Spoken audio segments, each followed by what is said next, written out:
Assalamualaikum warahmatullahi wabarakatuh.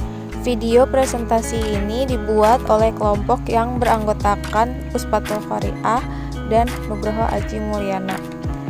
Dalam video ini kami ingin menjelaskan mengenai gas kromatografi yang merupakan salah satu materi dari mata kuliah pengembangan dan validasi metode analisis di Universitas Buana Perjuangan Karawang. Baik, sekarang kita masuk ke definisi. Gas kromatografi merupakan salah satu teknik spektroskopi yang menggunakan prinsip pemisahan campuran berdasarkan perbedaan kecepatan migrasi komponen-komponen penyusunnya. Gas kromatografi ini digunakan untuk memisahkan dan menganalisis senyawa yang dapat menguap tanpa mengalami dekomposisi, menguji kemurnian zat tertentu, memisahkan komponen yang berbeda dari campurannya, serta mengidentifikasi suatu senyawa. Dari penjelasan tersebut, kita menemukan dua kata kunci, yaitu pemisahan dan dekomposisi. Dekomposisi sendiri merupakan proses pemisahan suatu senyawa menjadi dua atau lebih bagian atau menjadi senyawa-senyawa yang lebih sederhana. Menurut Wikipedia, gas kromatografi adalah jenis kromatografi yang umum digunakan dalam analisis kimia untuk pemisahan dan analisis senyawa yang dapat menguap tanpa mengalami dekomposisi. Selanjutnya mari kita cari tahu tentang sejarah dari kromatografi. Kromatografi sendiri pertama kali ditemukan oleh ilmuwan Rusia pada tahun 1900-an, lebih tepatnya pada tahun 1903, oleh Mikhail Semenovich Sweet yang merupakan seorang pria kelahiran Itali sekitar tahun 1872 dan wafat sekitar tahun 1919. Beliau memiliki temuan teknik kromatografi dengan penelitian yang berhubungan dengan pigmen pada tanaman. Kemudian pada tahun 1947, ilmuwan asal Jerman yang bernama Fritz Prior mengembangkan kromatografi fasa padat. Beliau merupakan seorang pria kelahiran Jerman pada tahun 1921 dan wafat pada tahun 1996. Karya tulis ilmiah milik beliau yang terkenal berjudul Determination of Absorption Heats of Gases and Vapors by the Application of the Chromatographic Method in the Gas Phase. Kemudian selanjutnya ada Arthur John Porter Martin yang memenangkan hadiah Nobel untuk penelitiannya dalam mengembangkan kromatografi cair-cair pada tahun 1941 dan kromatografi kertas pada tahun 1944, serta memberikan dasar pengembangan kromatografi gas dan kemudian memproduksi kromatografi gas cair pada tahun 1950. Dalam proses pengembangan kromatografi, beliau menggunakan kertas saring berpori. Hal ini memungkinkan mengisolasi dan mengenali bahan kimia yang mirip dengan asam amino. Yang terakhir ada Erika Kramer yang merupakan seorang ahli kimia dan salah satu profesor di Universitas Innsbruck. Beliau juga merupakan orang penting yang mempelopori teknik gas kromatografi dengan memperkuat dasar yang telah dikembangkan oleh Fritz Prior. Fungsi dari gas kromatografi adalah yang pertama, untuk pemisahan senyawa dalam suatu sampel, kedua, menghitung kadar senyawa dalam suatu sampel, yang ketiga, pengujian kemurnian suatu senyawa, yang keempat, identifikasi senyawa yang ada pada suatu sampel, yang kelima, menyiapkan suatu senyawa murni dari suatu sampel. Prinsip kerja.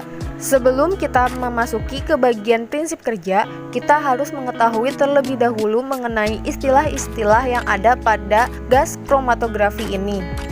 Yang pertama ada fase gerak. Fase gerak merupakan gas yang memiliki sifat inert seperti helium dan nitrogen. Yang kedua ada fase diam. Fase diam ini merupakan lapisan cairan mikroskopis atau polimer yang akan menempati kolom. Lalu ada kolom yang merupakan salah satu komponen di gas kromatografi yang akan membatasi laju pergerakan berdasarkan suhu, waktu, dan ukuran senyawa. Kemudian ada waktu retensi atau yang lebih dikenal dengan istilah retention time. yang merupakan kisaran waktu analisa ketika proses sampel ditangkap oleh detektor. Selanjutnya, penjelasan prinsip kerja dari gas kromatografi. Pada poin pertama, carrier gas merupakan ilustrasi dari tabung gas atau material gas yang digunakan pada proses kromatografi. Gas tersebut merupakan fase gerak. Pada poin ini, disebutkan beberapa jenis gas tersebut yaitu helium, nitrogen, dan lainnya. Tabung gas akan terhubung ke pipa atau selang yang menghubungkan carrier gas ke flow controller. Kemudian di poin kedua ada flow controller yang merupakan sebuah komponen yang digunakan untuk mengatur jumlah keluaran gas carrier. Secara umum, ilustrasi flow controller itu seperti keran air yang bisa dibuka atau ditutup. Kemudian ada sampel injector atau sering disebut dengan auto sampler, akan mengeluarkan sampel sesuai dengan algoritma yang telah diprogram dengan komputer. Kemudian ada column oven yang merupakan fase diam pada gas kromatografi. Pada bagian ini, suhu dapat dikendalikan. Maksudnya, bisa dinaikkan atau diturunkan sesuai dengan kebutuhan. Pada proses naik turunnya suhu pada kolom oven ini akan membuat material sampel menguap dan terbawa oleh fase gerak. Detektor di sini berfungsi untuk menangkap sinyal-sinyal data. Ketika proses senyawa volatil pada sampel menguap, maka detektor akan menangkapnya sebagai sinyal-sinyal data. Sinyal tersebut kemudian diterjemahkan menjadi data yang mudah dipahami dalam bentuk diagram. Yang keenam, kromatograf merupakan hasil akhir yang keluar di layar komputer yang menampilkan data hasil analisa sampel. Tahapan cara menggunakan gas kromatografi secara umum.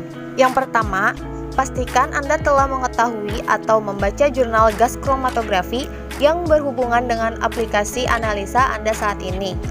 Yang kedua, lakukan proses preparasi sampel di awal jika memang dirasa membutuhkan waktu yang cukup lama. Apabila preparasi sampel dapat dilakukan dalam waktu yang sebentar, maka bisa dilakukan bersamaan dengan persiapan instrumen.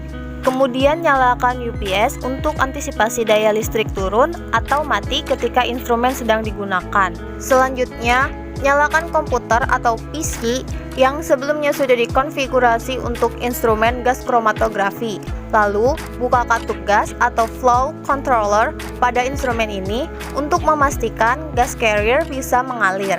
Nyalakan instrumen gas kromatografi, lalu tunggu hingga instrumen menginisiasi komponen. Pada beberapa instrumen terdapat fitur self-testing sekitar beberapa menit. Kemudian beralih fokus ke komputer. Buka aplikasi instrumen, pastikan komputer dan instrumen terhubung dan bisa berkomunikasi.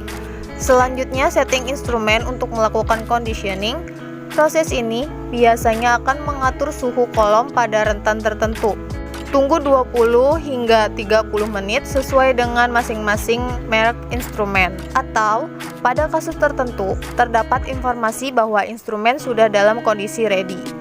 Jika sampel belum disiapkan, pada saat menunggu instrumen ready, kita bisa gunakan waktu ini untuk menyiapkan sampel.